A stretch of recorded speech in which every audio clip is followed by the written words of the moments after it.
Okay, great, thanks.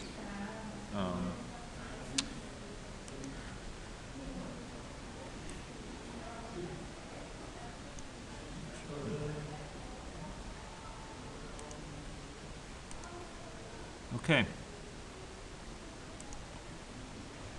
So we're going to get started. Okay. Today's lecture, we're going to be talking about, it's going to be our first one discussing networks and the impact of network structure on model dynamics. But before I got started, I wanted to make a couple of announcements. One thing is I'm holding extra office hours this week. Specifically tomorrow, I'll set aside 2 hours, and Friday another hour and a half. And that's in addition to the normal times, which are after each class. So please be encouraged to take advantage of this. That's particularly aimed at anyone who's having trouble finishing up the problem set. Okay. So I'm glad to meet with people and to talk about things. Because this lecture is coming at the tail end of a long hiatus away from my presence in the classroom. 2 weeks is long. Perhaps it's been a welcome break for your side. I decided that we try an in-class exercise for next time. So I asked you to watch, I think now fewer than 4 videos. The videos span a variety of topics, including state charts, including messaging topics like events, and there's a lot of stuff there. And I hope, and we'll continue to hope that you had a chance to follow through some of the exercises that I lead on that video. But just to kind of reinforce that material, unite it, connect it up, and make sure it's fresh with you.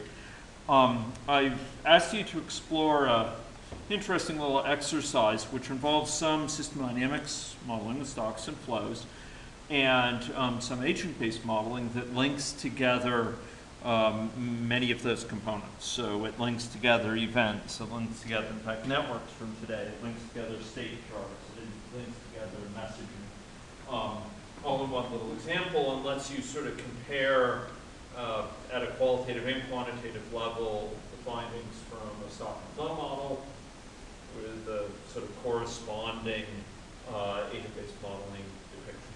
Okay? So that's for next time. I'd like you to try to pursue it. I'd actually like for you to kind of engage yourself with it, and you may find yourself stuck, or you may find yourself having trouble, and that's exactly what this is designed to reveal, so that when we go over it next time in class, it'll stick more strongly. And I can particularly address those places where you're getting stuck or confused or what have you, okay? So I posted that on Moodle. It's actually a couple pages description, and includes some description of context. Please try it for next time so we can all meet together and hash out any of the challenges, and if desired, I could go through and do it myself in front of you. Okay, so that's for next time. Good. So those are the 2 big announcements. Hopefully, I'll be seeing many of you in office hours today, or tomorrow, or Friday, or Thursday, for that matter. Okay. The other thing I did today was I posted to the Moodle site a model that's called Minimalist SIR Network ABM. And you could see it here in the in-class example models on the Moodle site. Some of you may have already built this if you followed those exercises from videos. You will have already built this model, and it's sitting right now on your hard drive or what have you. But this one you can also just download from the Moodle site right now. People are inclined to do that. Okay? I'm going to be following a set of little examples using this model to show the impact of different network structures on model dynamics. So we're going to see how model behavior changes when we impose different assumptions about connectivity between agents. Okay. So it's up there on the Moodle site. I'm going to fire it up right here in front of you, and we'll use it to examine the impact of those networks. Okay, so so here we have this this model, and the model characterizes in a familiar and probably in particularly simplistic way people's status into one of three states: susceptible, infective, or recovered. And just to get you folks thinking again about the AnyLogic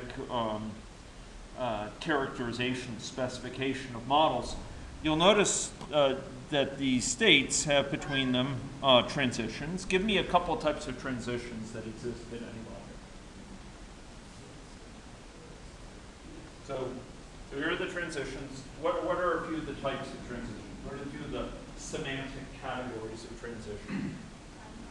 Okay, timeout. So after some defined time entering as they leave, sorry? Sorry. Yeah, agent arrival. Okay, that's an interesting one. Wow, you've been doing some advanced studying or something. When would an agent arrival then be triggered? You're going to see that soon. When somebody enters into the state on entering if you want some action. Okay, it's actually a very specific state, though. It's a state that has to do with what? Sorry? No. It turns out it's, when we talk about arrival of something, we can talk about that. It's sort of by nature, it's talking about some sort of dimension. You could say it's arrived in time, but it's actually, in this case, arrived in space. So it's actually the agent has arrived at their destination. You've sent them off to go to Tim Hortons or whatever, and now they've gotten there. And so they say, hey, I'm here. And this allows you to kind of go to the next state because they've finally gotten to where they're heading. Okay, what other types of transitions are there? Okay, message arrival. So some other agent has sent them a message, the environment sent them a message, good. And a condition. Okay, good. And then there's one we saw a lot we saw an analog very closely in the system dynamics context with first order delay. So what sort of transition is that? It's a rate transition.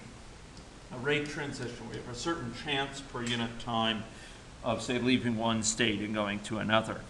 And that was associated with a hazard rate, so we could specify, for example, a rate here. And we could have a timeout, and that would impose an exact time. They leave after 20 time units. Suppose we wanted a rate where the average time was 20 time units. What sort of rate would we specify? I stood up here on the stage. Yes, 0.05. It's the exact same situation we saw with stocks and flows. Completely comparable situation where we had first order delay, and we can specify this either as having some mean time in there, say tau, say equal to 20, and we can have the number of people leaving per unit time being x over tau, or we could specify this, and so this would be 20 time units, say days, right? And the units of this would be whatever units of x are divided by days. That's what the flow needs, right? It's people per day. Or we can have this specified as some rate constant whose time unit is 1 over days, 0.05. In other words, a chance per day, 1 over day is the time unit, sort of a likelihood per day. And in which case, the formula for this outgoing transition would be what?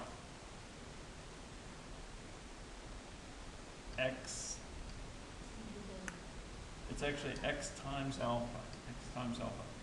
Again, x is in whatever units x is. Alpha is 1 over time units. So dimensionally it's correct. This is people per unit time.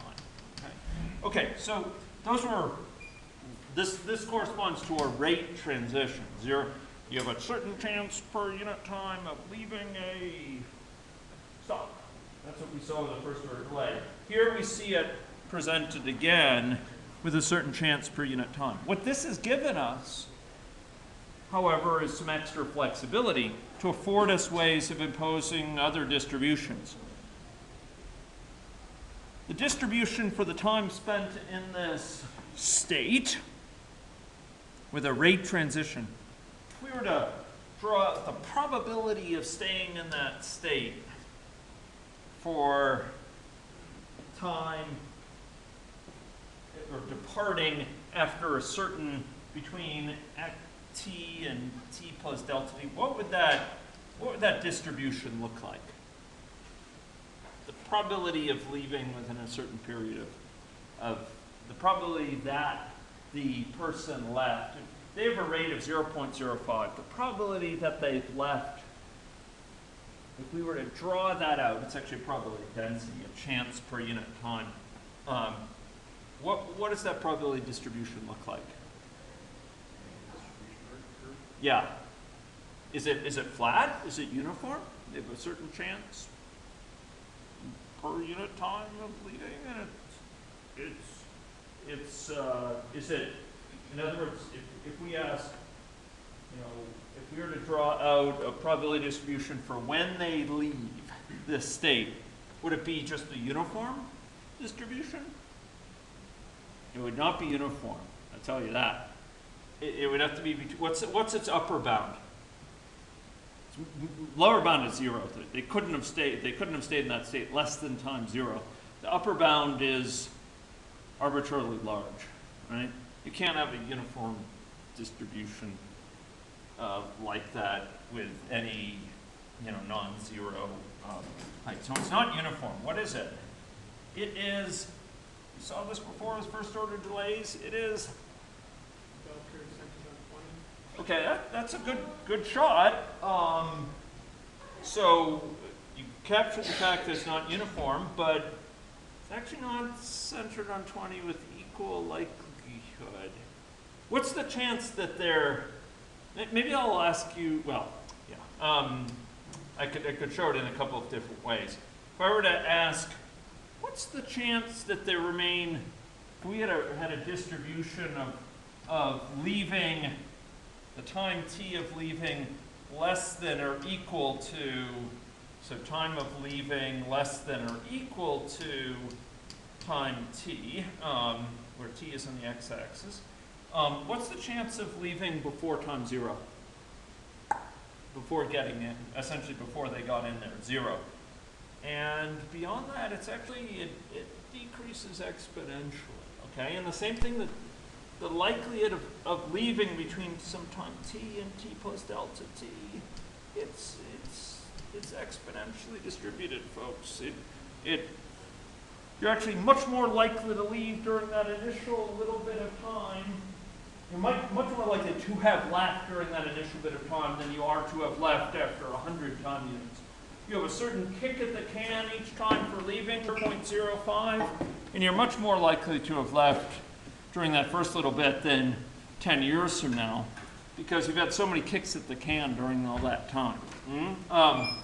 So it's exponentially distributed. It looks like this exponential drop-off from the initial time. You're much more likely to have left in that first little bit of time than the next one, and the next one. Even though conditional on being still in that state, what's your chance of leaving in the next little bit of time, delta t? You're not going to require me to pull these off, will you? What's your chance of leaving in time delta t? It is 0.05 times delta t. It's a very small delta t. your chance per unit time is 0.05. So a small bit of time, just 0.05 times that is your chance of leaving in that small bit of time. Okay, so we actually have here something proportional. Probability distribution is proportional to e to the minus lambda t. We actually saw this before. This was our friend. At least it's my friend. I thought it became your friend, but maybe you lost that friend during the break. Okay, so here we have this rate transition, and that's very closely associated with what we saw in stocks and flows. But here we have these additional ones. We actually have a timeout. Here you leave after exactly that amount of time, 20. Not something we could have done easily with the stock and flow model. We could have approximated it how? We want to approximate that. How can we do that?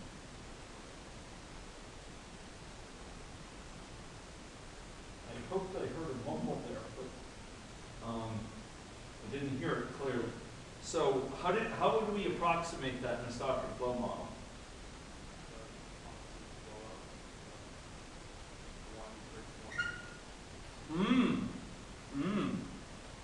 Okay, I'm hearing some ideas. What you could do is you could actually stack a bunch of these, each one. You stack them in a row. Remember this whole idea of an agent chain or a kth order delay? And each of them, maybe put 20 in a row, and each of them has a mean time to leave of 1. Good. And you're going to get something that's a bell curve right around 20.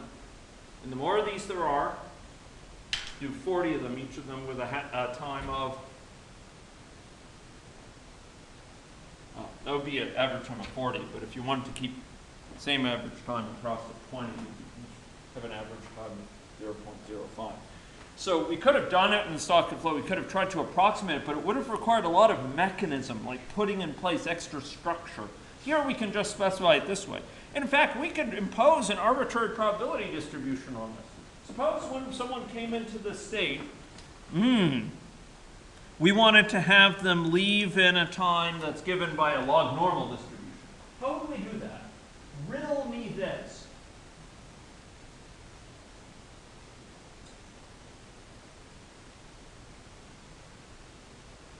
My colleague J.P. Trumpman, when confronted with students, used to try to encourage their response by leaping upon the desks and walking towards the back of the classroom.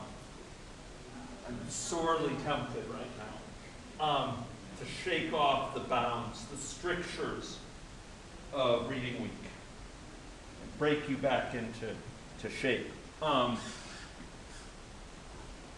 So how would we impose an arbitrary distribution here?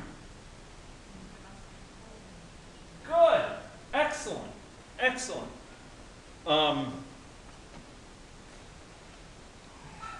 Johnson Shoyama is strong and computer science is weak. So good. So we could have, when they come into the state, we could have the timeout be drawn from a log normal distribution with mean, log mean of 3 and log standard deviation of 5 and a minimum value of 0. And now it will come into state and it will pull a value from this distribution and use it as its timeout. Do you see my point? Ladies and gentlemen, now we can impose arbitrary distributions on this by making a timeout. And what is the timeout? What's the value of the timeout? Well, it's going to be determined by this expression. Whenever they come in there, it'll run that little expression, that formula, it'll get a value, and that will be the timeout for leaving it. Does that make sense?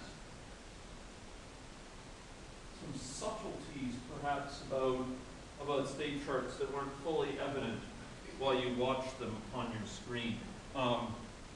But state charts are actually very, very flexible mechanisms. So In this case, though, I will return this to its original state. And riddle me this. Here's another riddle for you. What is this mysterious transition, which almost seems useless? It almost seems trapped in that state. Of what use is that? Doesn't seem to go anywhere different. It's a self-transition, and what does it accomplish? What's the purpose of that self-transition? Aha, good. So it's periodically, in this case, going off, or it's going off at some rate, some chance per unit time that it will go off. Ladies and gentlemen, I'm trying to drive home the unity in my fuguish sort of way. What's the average arrival time of this event? What's the average time between firings of those events? Two time units. Good. Two time units. Sometimes it'll be faster, and then sometimes it will happen to be slower, just by the vagaries of stochastics, but it will be 2 time seconds on average. Where do we get those 2 time seconds? From whence do they come? 1 over the rate. Yeah, very good. 1 over that rate. So this is rate of chance per unit time. You invert it. This is units. Chance fraction of coin flips that yield a head. So it's dimensionless. That chance per unit time. So its dimensions are what? Over unit time. 1 over unit time dimensions. And you take its reciprocal, you put 1 over it, and you get out something that's of dimension time. Good. Good. So it kind of gives you a hint as to what you do to it to turn it into a number. Remember that in your finals. Remember that. That will spare you points. Okay, good. So we've just had a little review of some aspects of state charts here. I would just note that in our tour of the bestiary of transitions, here we have a message transition. And that message transition here is triggered by what? What would lead to this message transition being fired? Under what conditions would we expect the message to arrive?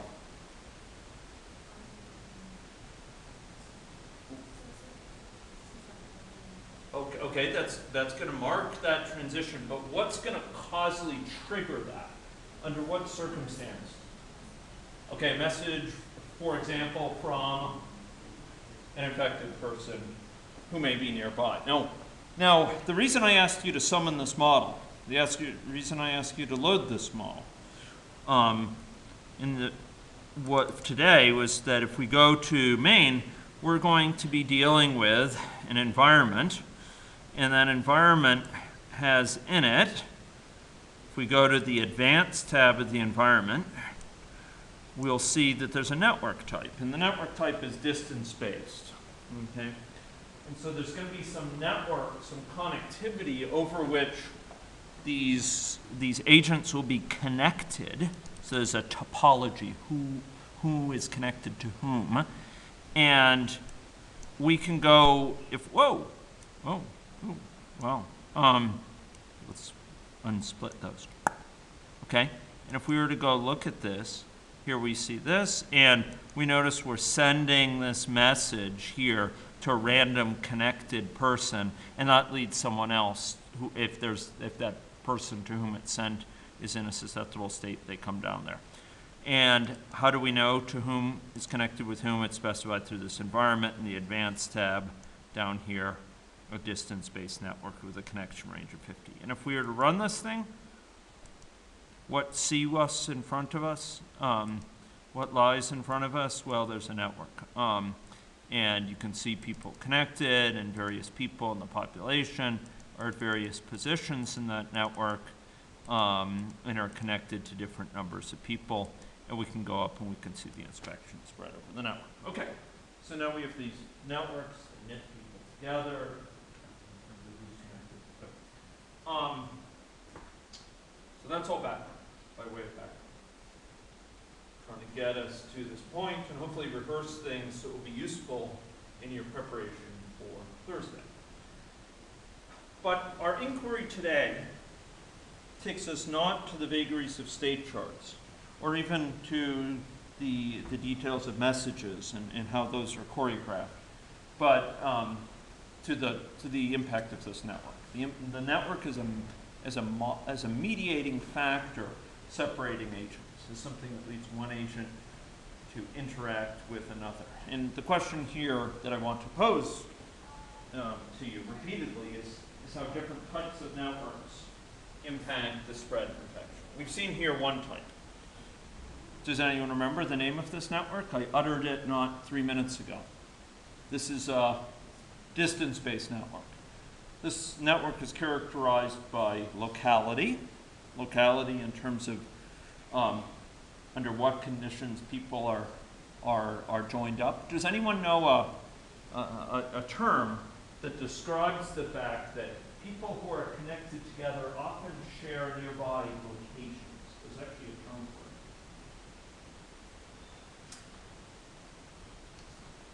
it. The term is propinquity. Maybe one more flowery terms you might learn in your career. But what this network is capturing is propinquity. It's capturing the fact that two people are much more likely to be connected if they are if they're in a nearby location to each other. Closer they are, the more likely they are to be connected within some ranges. Okay, so here we see a number of people infected over time, which rises and falls. And we're going to track that as we go and look at other network structures, okay?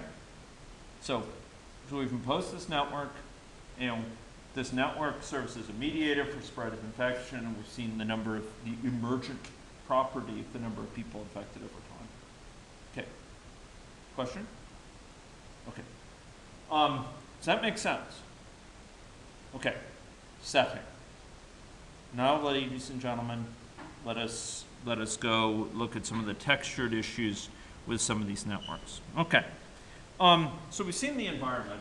This is actually from a different model, but I showed you the environment will end up specifying two factors of importance to us. In AnyLogic 7, it turns out this has been folded into the main class itself, which is that all active object classes have an environment inherently. Here it's a separate object, reified.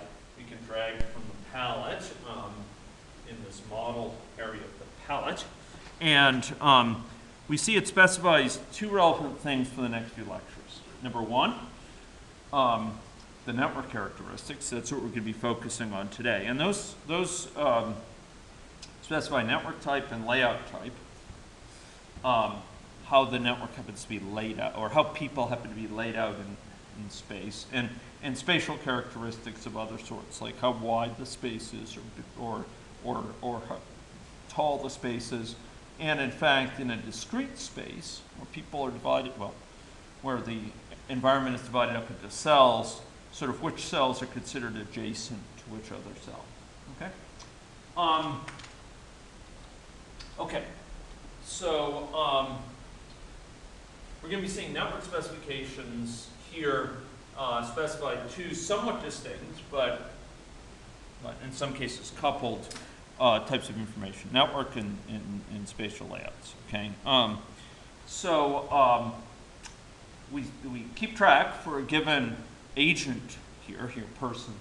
Each one has a location and its connections.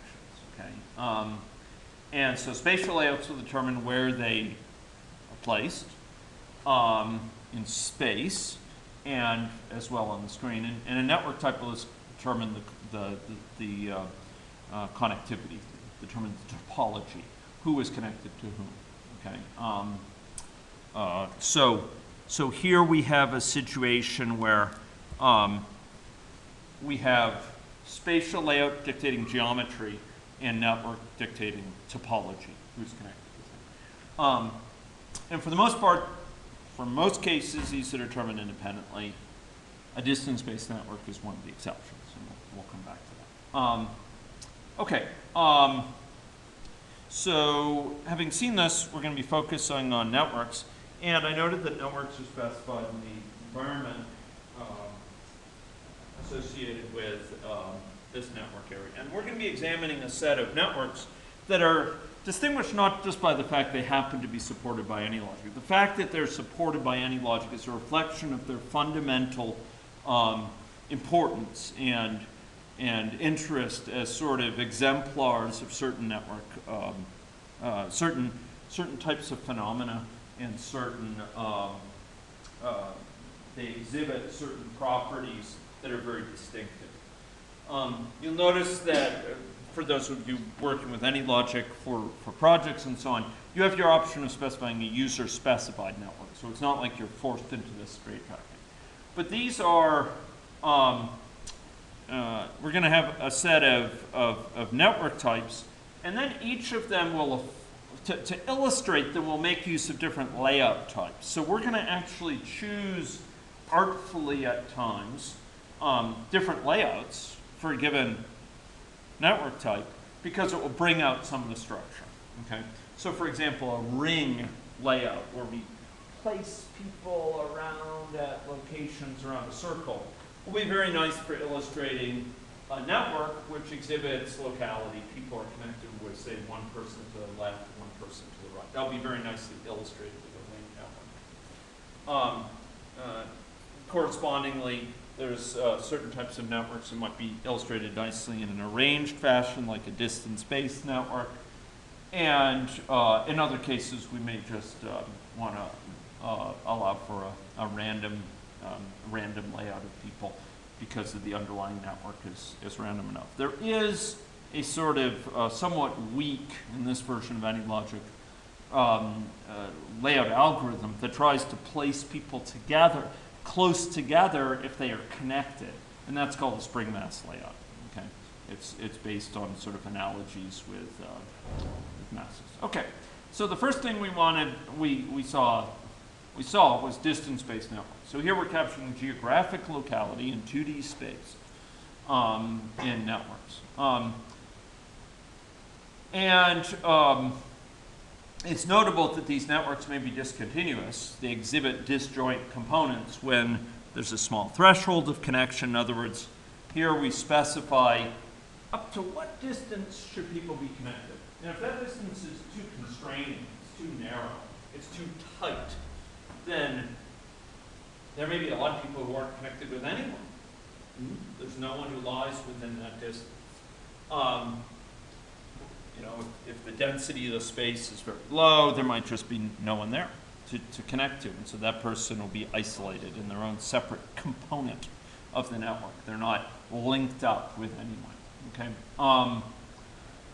Distance-based is an example of where there's a connection between people, the distance between that pair. So any two people, considering a pair, A and B, of agents, in this case, persons, A and B will be connected.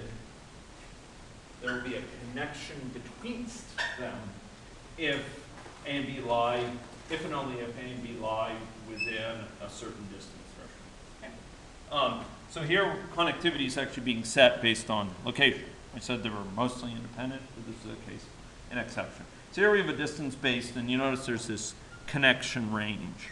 The screen doesn't bring it out that well, but these are actually in the network area. This is a perennial question from students. Why are these things grayed out? I can't change them. That's because they only apply for certain networks. A distance-based network is specified only by a connection range. By contrast, a ring lattice network is specified only by number of connections per agent. Okay, so let's go back to distance-based network here, and we saw something like this before. This is a somewhat more elaborate one where I've set the size of the nodes to be proportional to some characteristic. Riddle me this. Let's liven things up if we can. So suppose I wanted to make it so that each person in this population's size, the size of their circle as it were, depended on the number of connections. The more connections there were, the bigger they are. Where would I go? How would I do that? How would I accomplish my task?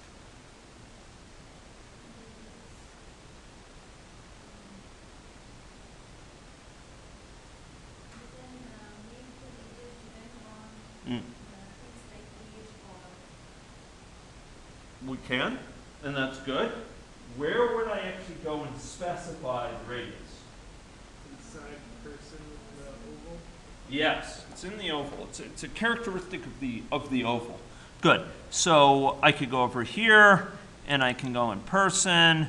And hey, don't be fooled that there's an oval here. That's just actually marking kind of the origin of where these people are placed within this main class when it's visualized. I actually go to person. It's the person who has the oval. And I go to this oval here, and I go to, actually it's dynamic, but close. And then I could go down, and there's radius x, radius y. So if I wanted to make the radius x be a minimum of 5 and then rise linearly with unit increment in radius for each connection, how would I do that? What would I specify? Good. This dot get connections number. Connections number. Ooh, hey. I don't enjoy the privileges of auto-completion. Compile early, compile often, build early, build often, try to find any errors. Every few things you do, make sure you build, make sure that if you introduced an error, it's caught quickly, okay? That's a pretty good rule in general.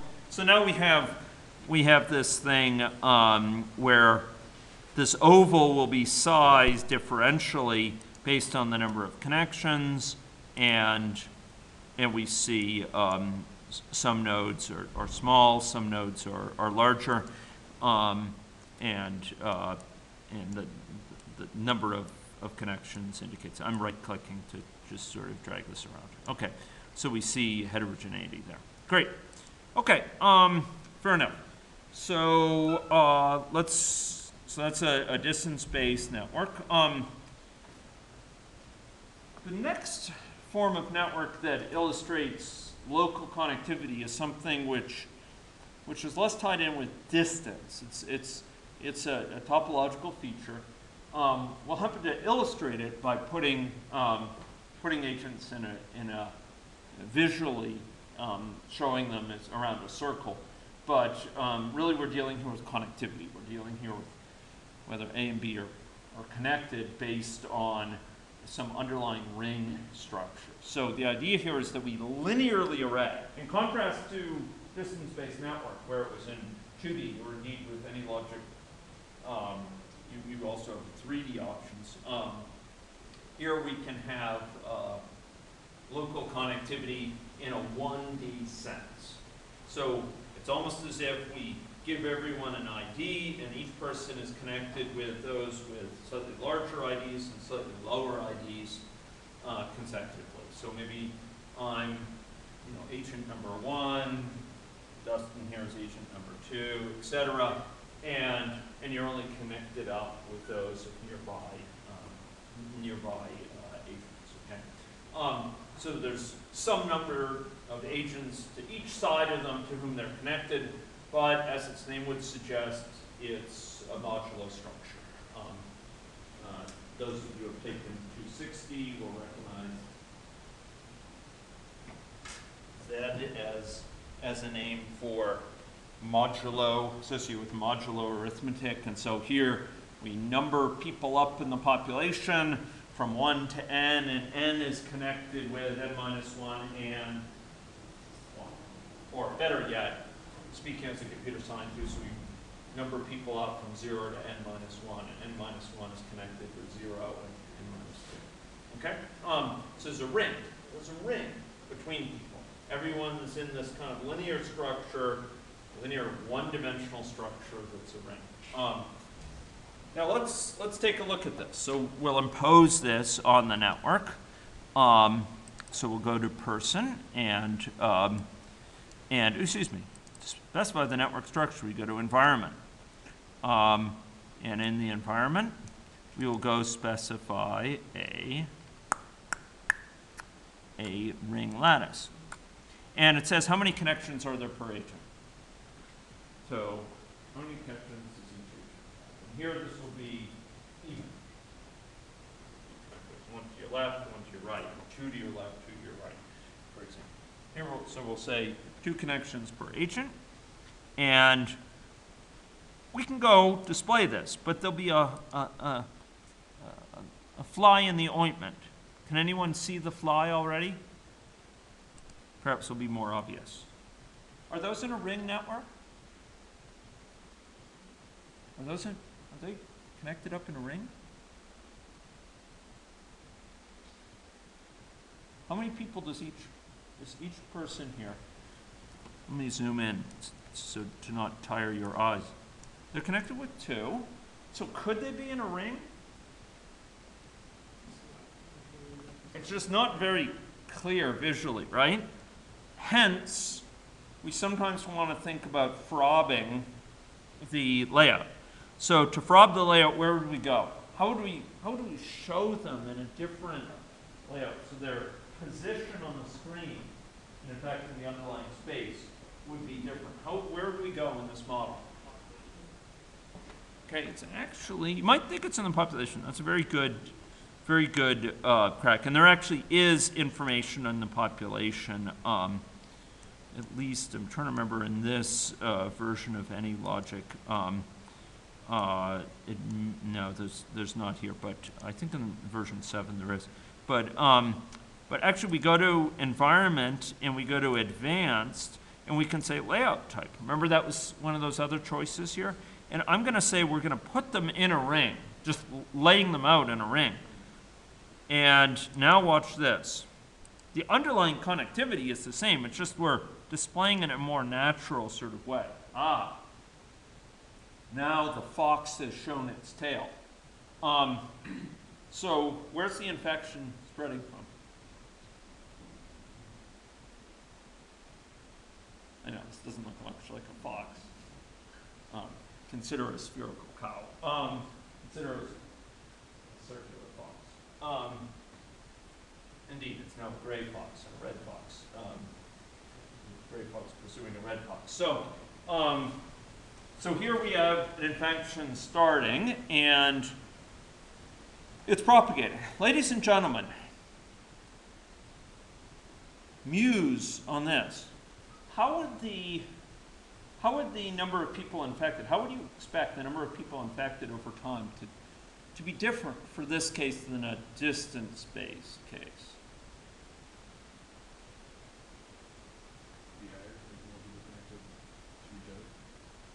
Okay, so everyone here is guaranteed to have 2 neighbors. Where is the infection taking place within this network?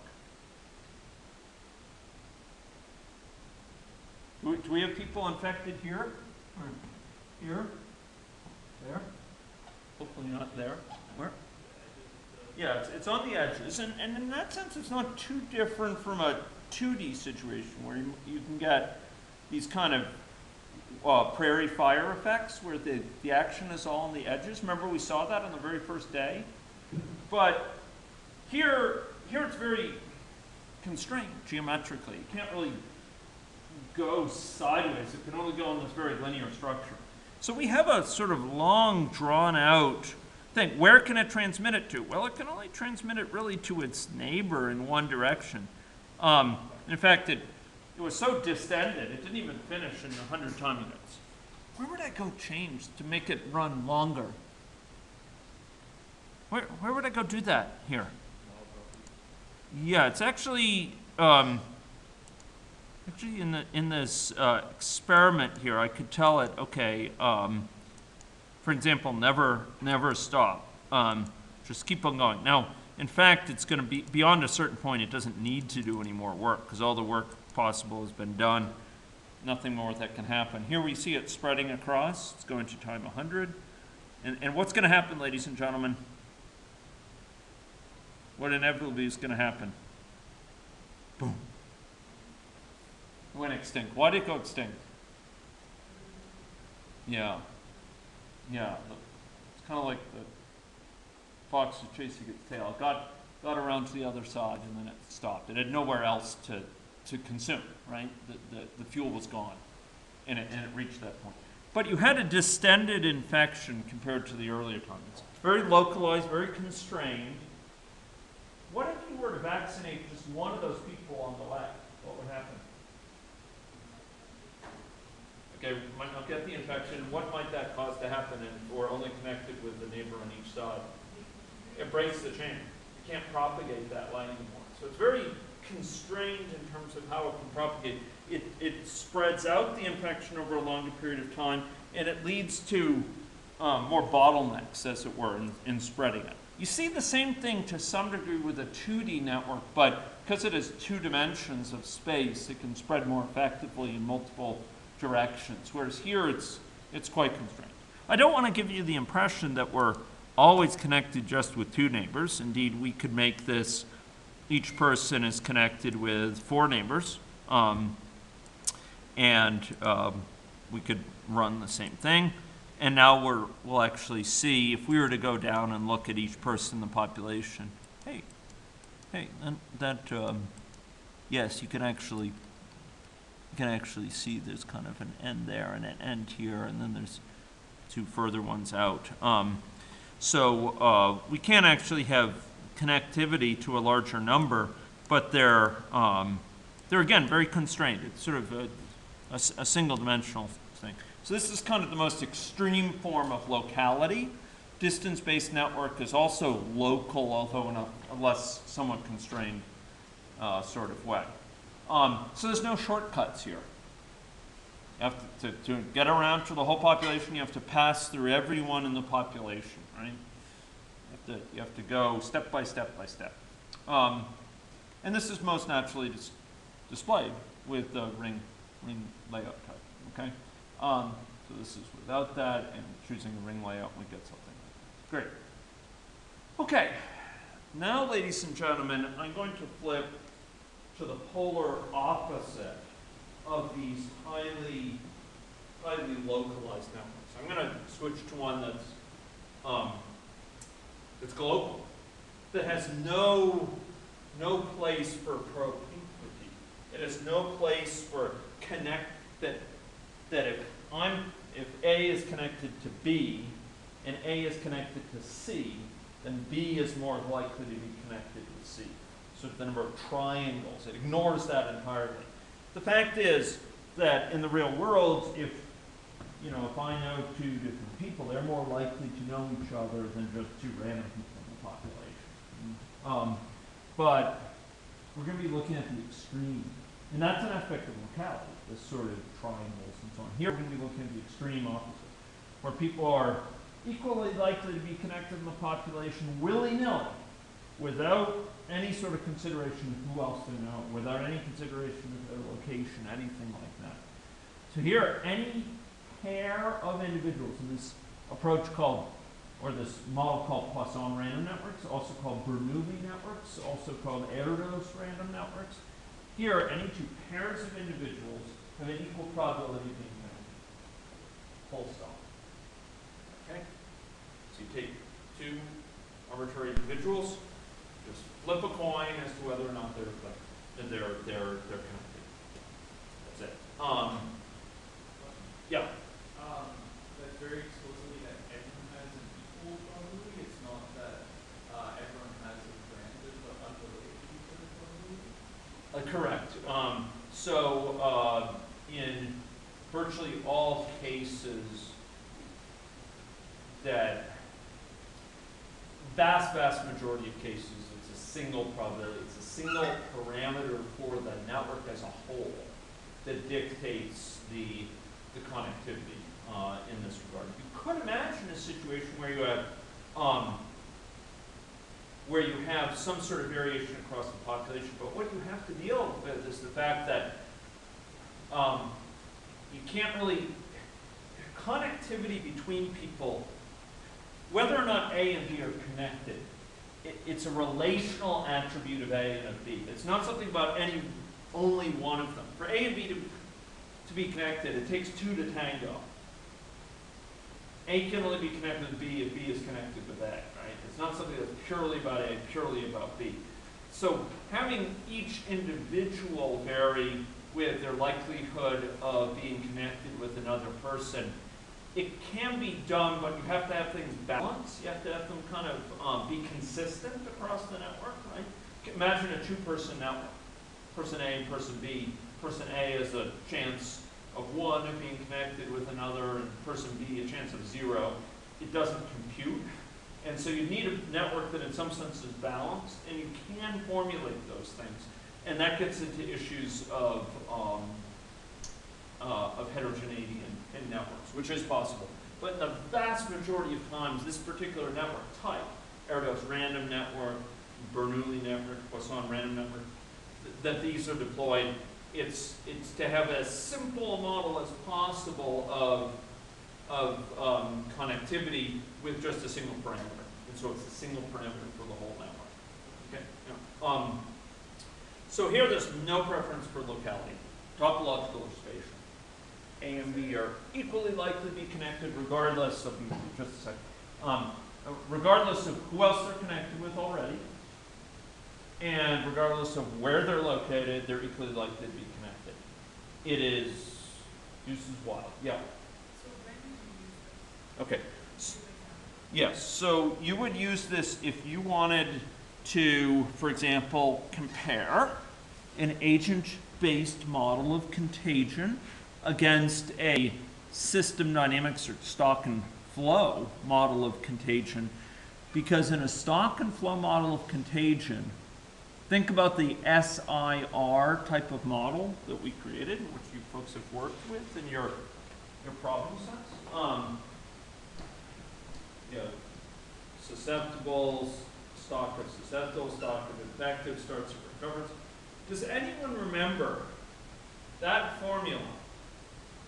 You're going to have to do it for Thursday, so if you don't remember now, this would be a good reminder. That formula for how many people get infected per unit time, what does that formula depend on? Can anyone give me a couple parameters it depends on? Number of contacts per unit time, we call it C. Probability of transmission for discordant contact. So if there's a contact between a susceptible and infective. Okay, and then prevalence of infection. Now, what I want to draw attention to is this prevalence of infection is across the entire population.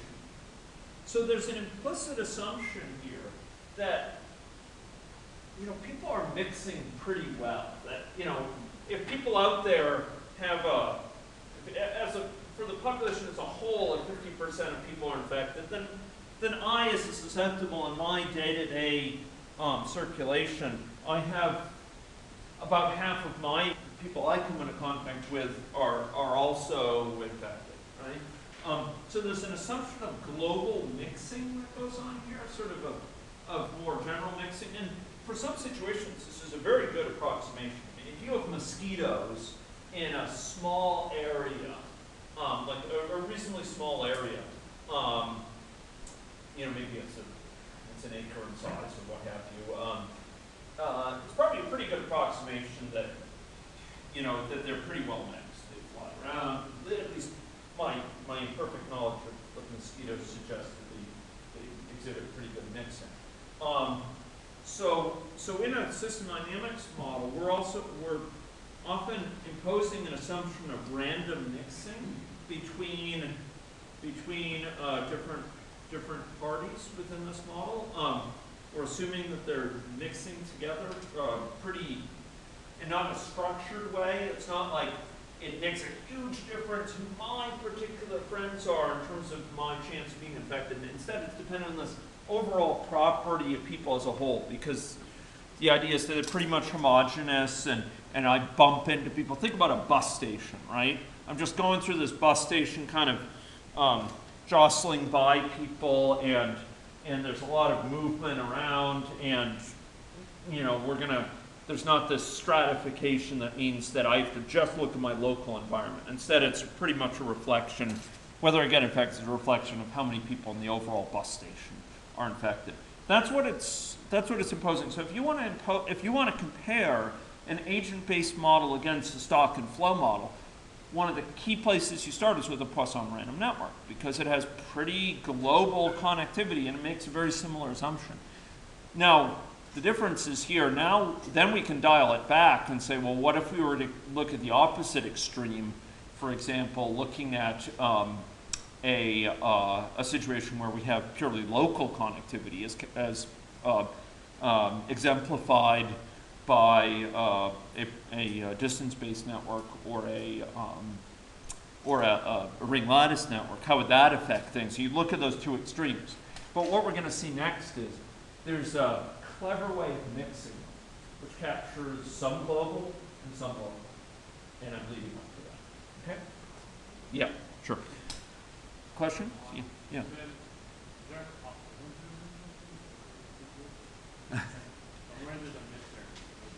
No, there's no midterm for this class. No. Thursday I asked you to do an exercise for Thursday. I asked you to. I posted it to the website. You may have missed this in the first as I was setting up today.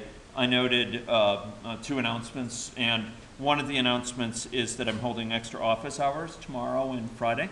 So there's going to be office hours today, tomorrow, the next day, and Friday. And then finally, I noted that I posted an exercise for Thursday that I'd like everyone to pursue ahead of class. It's a fairly articulated exercise that involves some system dynamics, stock and flow modeling, some agent-based modeling, and where I'm hoping, that it'll help you identify confusions or questions or problems that you could bring to class, and then we'll work through them together. Okay? So that's for Thursday. Yeah. Hence the Thursday reference. Okay. This sort of network, a Poisson random network, has no preference for any sort of locality. It's sort of global, promiscuous, sort of just allowing people to mix in a very willy-nilly sort of way. And to put it another way, there's no more overlap connections between two neighbors in space than there is between arbitrary nodes. It has no respect for propinquity. It has no respect for people being located together, okay? So with a Poisson random network, what do you specify? You specify an average. I emphasize this as average because it's not obvious from what's on the screen. An average number of connections per agent. Mm-hmm. And that average then will dictate the overall pattern of connectivity. What that's going to dictate is, behind the scenes, is going to dictate the probability that any two pairs are connected. How many pairs of people are there in a network of, if we have n people in the population, how many, given that we have, if A is connected to B, we're going to consider B is connected with A. Consider that. How many pairs of people are we going to have?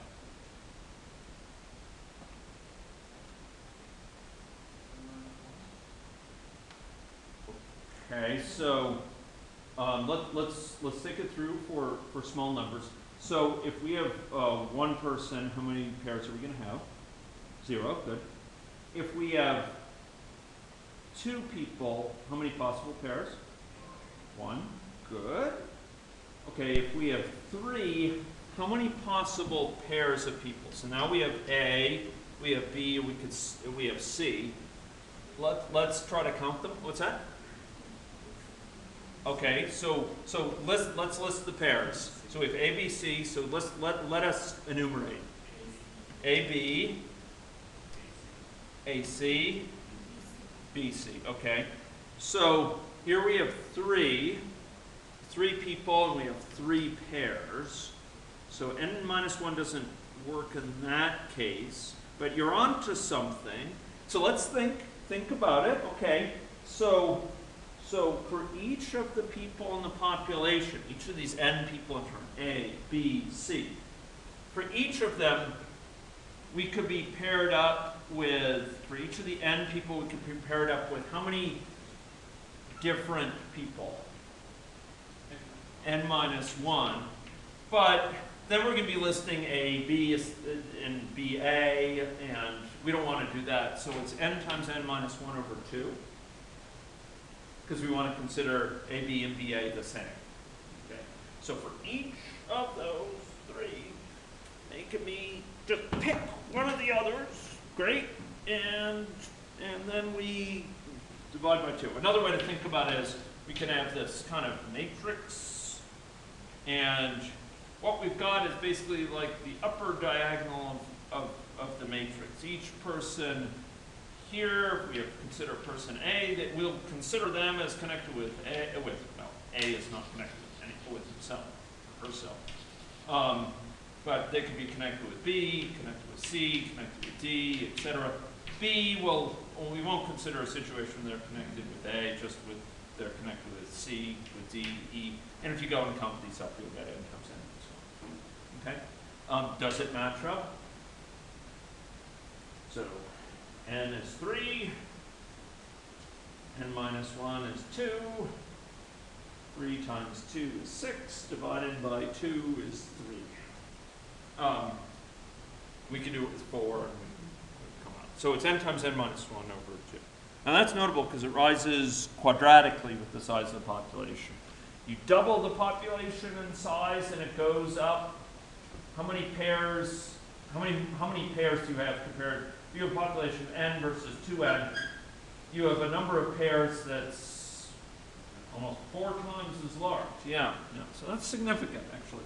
So here, connections per agent divided by the total number of possible connections will give you the chance that any 2 people are connected. And that's what goes on behind the scenes. Okay? Okay. So let's look at that. Let's ladies and gentlemen, let us compute. Okay, so we're going to go to the environment here, and we're going to impose a random network, Poisson random, and we're going to have a connections per agent, say, of 5, and we'll go and we'll run this. And ladies and gentlemen, we shall see an impact. Oh, look at that. That's actually a pretty nice little thing. Oh, what's going on, folks? How does it differ from before? List to me several ways this differs from what we saw before, from the previous. Just the previous. How does it differ? Okay, the circles are of different sizes. Some circles are smaller and some are much larger. So there's heterogeneity. Why is there heterogeneity? Doesn't everyone have the same chance? No. Everyone has the same kick of the can of being connected to each other person in the population. Some will, by luck of the draw, they'll be the high rollers. They'll be flipping the coins and they'll get a lot of heads. Other people will get, mixed metaphor, snake eyes every time. They're gonna get the tails, right? So there's difference in that. What else is there difference in? So the infection now is spreading all over. It's before. Let me bring this out. I'm going to slow this down ahead of time. Okay, so here it's starting, and really I wish this thing weren't in the way. So forgive me, folks. Oops. Come on. I'm going to drag this thing over here, put it astride the main surface, the main canvas. And we have recourse to it if we want to over there. But you notice it seeded this, and this is popping up here. Now, why is it significant? Okay, so they're popping up across there. Why is that interesting? You can't stop. It's not going through these bottlenecks. It's not going through these very defined places it has to pass through. It's not constrained in nearly the way. So you pass it there, it pops out this other place, and they're connected to a whole. So maybe it goes from this initial person, and let's do this. So it's going from this initial person, and who's the second person to whom it's passed? Well, there's going to be a person soon here. There. So now they're going to this one, and how does this person's connections compared to this other one? I mean, after all, they're connected. Shouldn't they have a lot of their friends in common? No. Remember, this has no truck with it. It has no respect for. It has no consideration of similarity of people. There's no, two people are connected with the same chance, regardless of who else they're connected with, regardless of where they're located. So the fact that this has gone to this other person, they're probably connected with a totally different random social network. And so now they're starting to disseminate it. Goes further here, and each of them may pass it on to totally different folks. And so, ladies and gentlemen, what's going on is that it's going to actually be spreading much more quickly, because each time it's getting spread to a very different set of people in the population.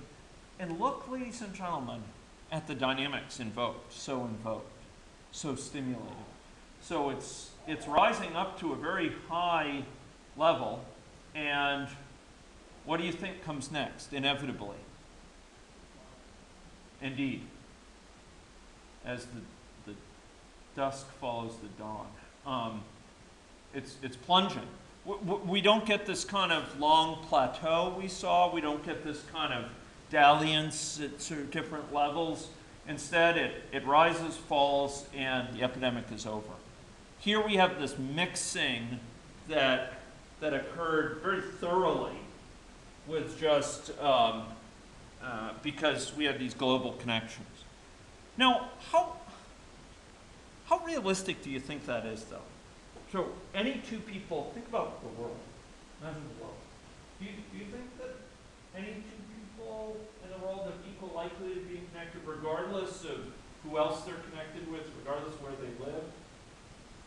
No. Again, this is an extreme. It's a useful exemplar. It's a useful sort of extreme case. We're going to impose arbitrarily, sort of mixed. We have this extreme case of global mixing, but it tends not to be fully representative. So, ladies and gentlemen, this is the case which we'll often compare with the system dynamics model. This is an example from one of my students' theses, comparing it, an agent-based model with random networks, running it again and again and again, as we'll see, is needed to generalize from it, comparing it with a system dynamics stock and flow model. And you can see they map very well.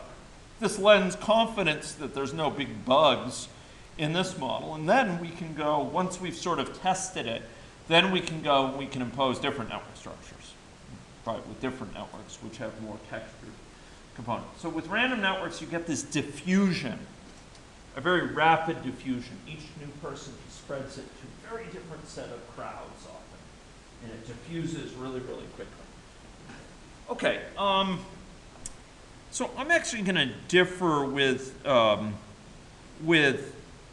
this ordering, and I'm actually going to go to a small world network here, and I'm going to pull this up because I think that's a more natural transition, folks. So with a small world network, we're going to see something that's a weighted combination. We're going to see an attempt introduced by Duncan Watts, working with Steve Strogatz,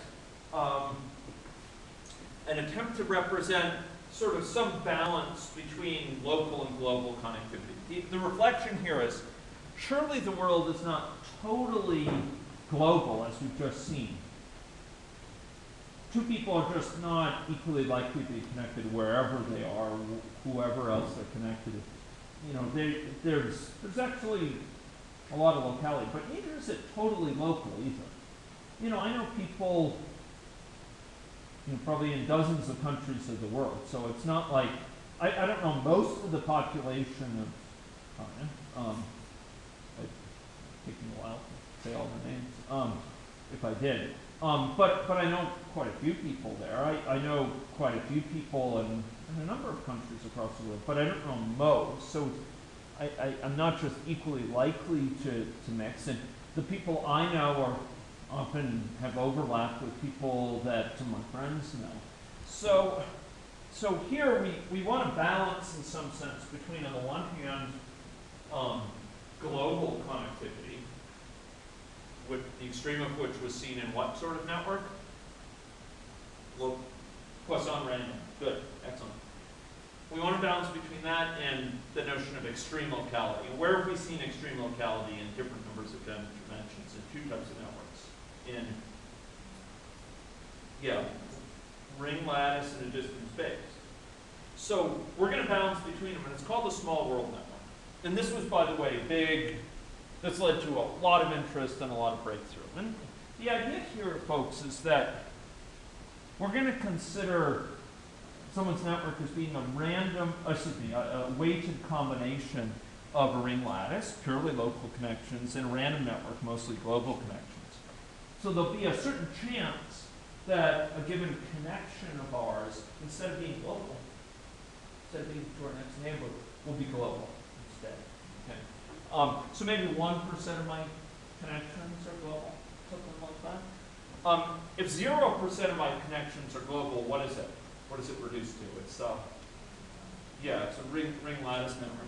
If all of them are global, then it's a Poisson random.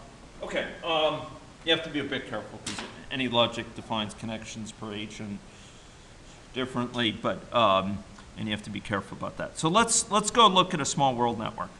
There's a key insight from this, though. We've seen in terms of the dynamics. So, ladies and gentlemen, let's go over to this environment, and let's impose a. We'll leave it as a ring, but we will do a small world network. And now we have these two. Can you see that? We have these two things that we can fill in. Eh? So we're going to have 95% of our connections be local. Only 1 out of 20 of our connections are global. So 1 out of 20 connections are with people outside the department or something like that, right? What do you think the impact of this will be in infection spread? So first of all, let's visualize this. What do you think it will look like? What will be on the screen in about 2 seconds when I put this up? How will it be different from what we saw with a Poisson random network? Good, good. Okay, so we'll have something like this. Does this make sense to you? Parsing it. Okay, so most of these people are locally connected, but then they have some global connections. These connections that stretch across. How will that make a difference? Do you think it will make a difference? After all, we just did very few of them. Let's make it even more extreme. After all, there's I think 100 people on this. Let's make it so that we have 98% of the connections. Well, only 2% of the connections are global. Do you think those will make a difference? I mean, it's only 2%. In terms of the dynamics? Okay. Okay, now we're dealing with the situation. Hey, jump. Hey. Oh man. Okay, now finally. Okay. So now we're starting to see multi-seeds of this infection. What is this starting to remind you of? Yeah. Well. Okay. Yes. So in the sense that these multiple hotbeds of it, it looks a little bit like the Poisson random network, right? That we saw earlier. You get these multiple outbreaks. It's not as occurring as quickly, but you don't get this big multi-peaked sort of character of it like we did earlier. You get this rise and you get a fall, and it's a bit slower because it slows down through these bottlenecks, through these kind of local connections. But then it will leap over, and it will form a little fire over there. It's like an ember, a burning ember. It goes off, and it goes into the wind, and lands on a neighboring hillside, lands on another hillside. And suddenly you start getting these patchwork of fires. It's not just one fire with a border around it. You get these patchwork. And so it's spreading again much more quickly compared to a local, purely local network. Even just a few of these connections, just a couple of them, so change the situation in terms of how quickly it can spread. You folks may not remember, but I had to actually go through, I had to extend the time frame here for a purely local network because it was taking so long to kind of to spread around. And now, you know, it's rising. It's okay. It's a bit slower, you know, on some of these things. But just again, just a few connections make this difference. Just a few of these items allow a qualitative difference in terms of how quick it can spread. Does that make sense, folks? And this network is very popular, you know, compared to the extremes we've just been looking at. The extremes are kind of archetypes of well, again, extreme situations. And this is what we often do with models. We want to develop our intuitions, and so we don't always run it under a situation considered perfectly representative of the real world. We give it situations which are extreme in some sense and try to develop our intuitions based on what we observe for what's really going on. You know, we sort of try to develop our gut feel for how things are happening by looking, you know, suppose this occurred in this way or this way. Suppose we had all global connections or purely local. How would that change these dynamics we're seeing?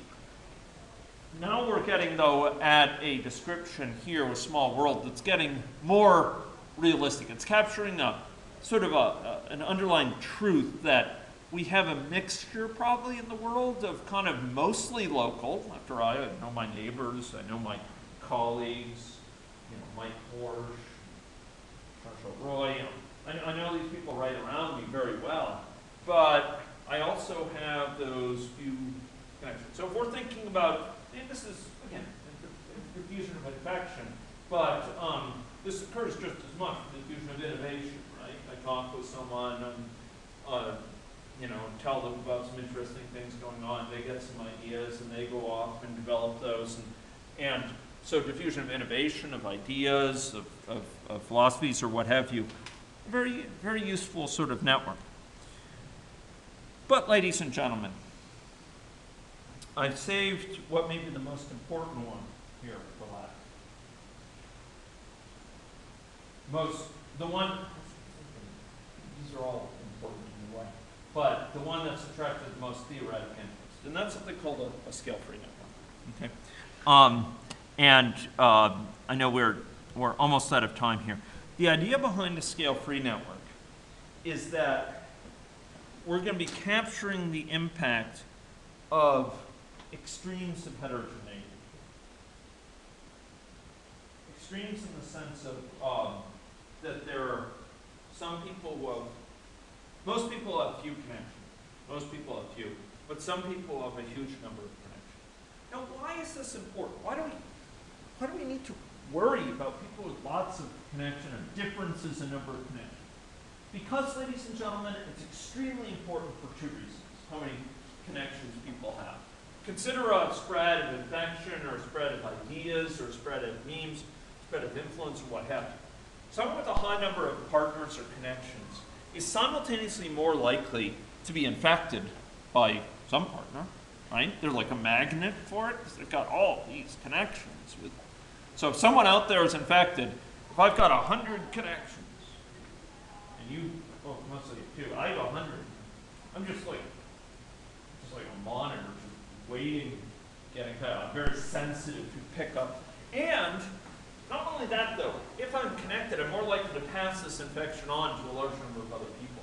So I'm more likely to get infected quickly in an infection and to pass it on effectively, to disseminate it, to diffuse it. Okay? And this really matters a great deal in practical situations because we do see this tremendous heterogeneity.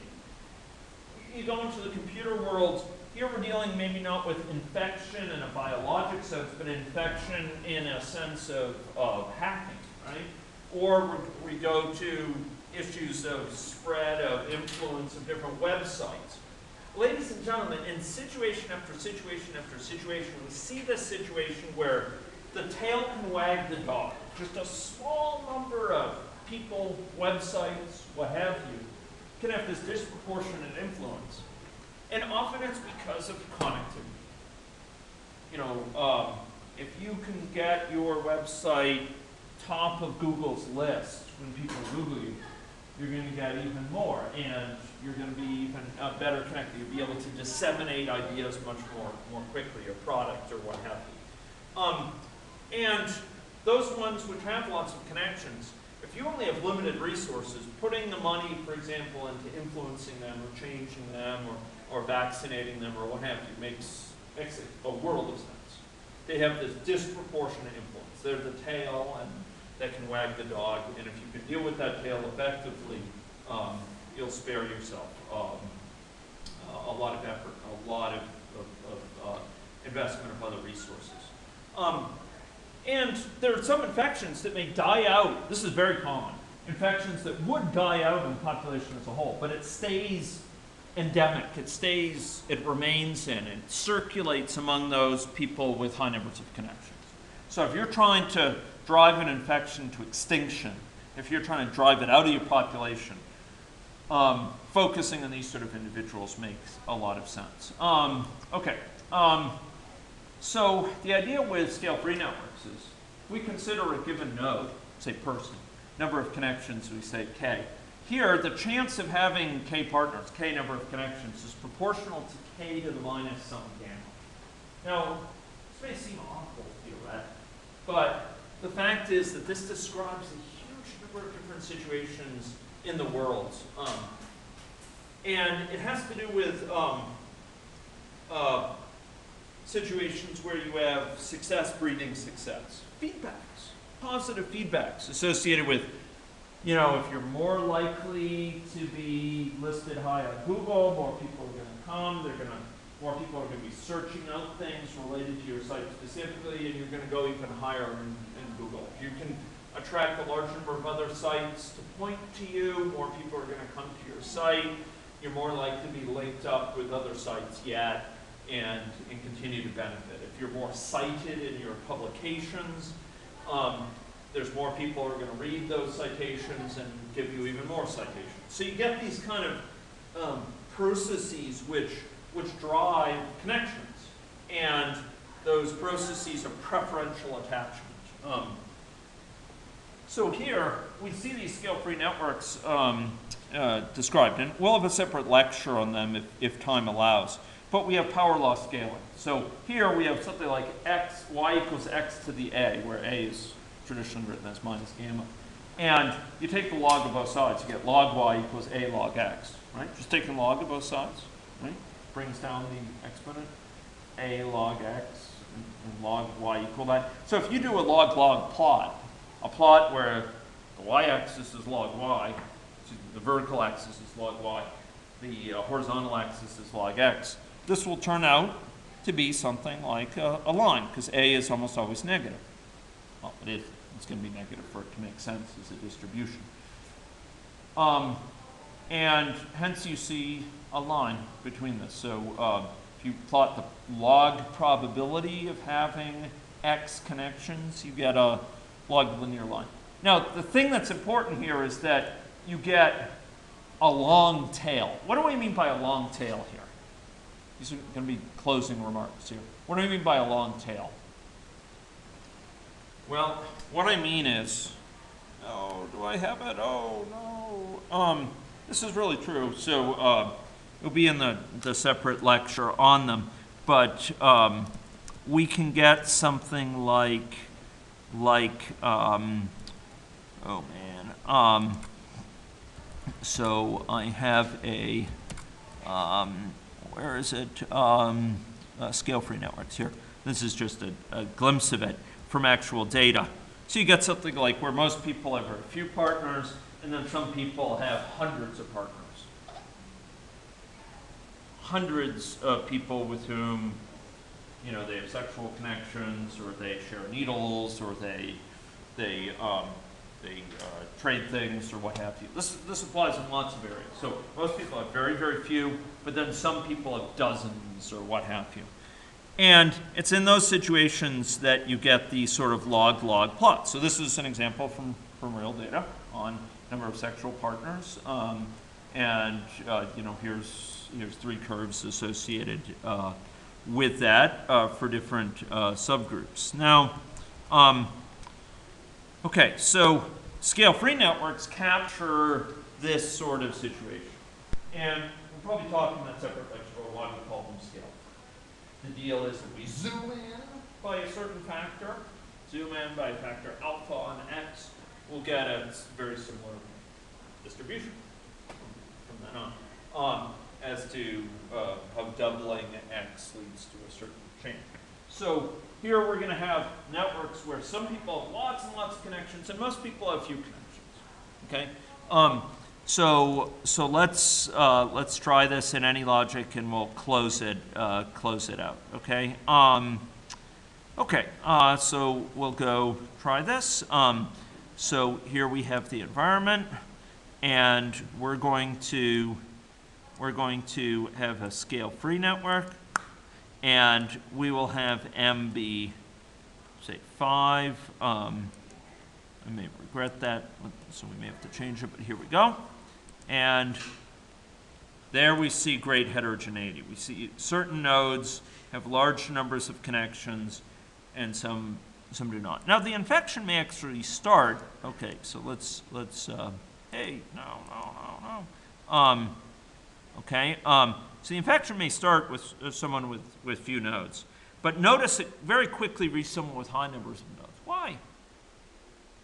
They were that magnet. They had tons of different connections out there, and that allowed it to spread very quickly. So once again, ladies and gentlemen, we see this spike. And this is despite the fact that most people have small numbers of connections here.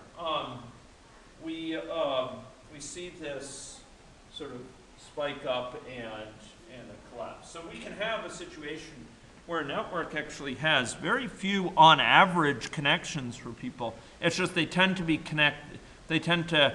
concentrated in just a few people. Okay, so so here we have a situation where it's once again it's spreading quickly, and once again it collapses quickly. Okay, so big picture here.